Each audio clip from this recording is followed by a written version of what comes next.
Create Webview Flutter. If this guide helpful, don't forget to like and subscribe.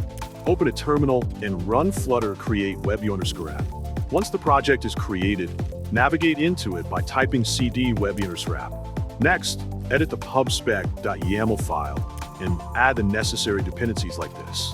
After saving the file, run flutter pub_get. Set the Android permissions and configuration by opening android/app/main/android_manifest.xml. Add the internet permission above the application tag by inserting type this code. Ensure the min SDK version is set to 20. Then, fix the build.gradle.kts file and confirm that the default config section is set as required.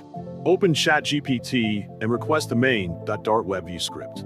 Copy the provided script, then open lib/main.dart in your project and paste it there. Launch the Android Studio emulator by opening your project, clicking the device manager in the top right corner, and pressing play. Once the emulator is running, open a command prompt and type cd Webview_app. Run flutter pub_get, then flutter devices to confirm connected devices. Start the application by running flutter run /𝗕𝘂𝗀𝗀𝗀𝗀 5554.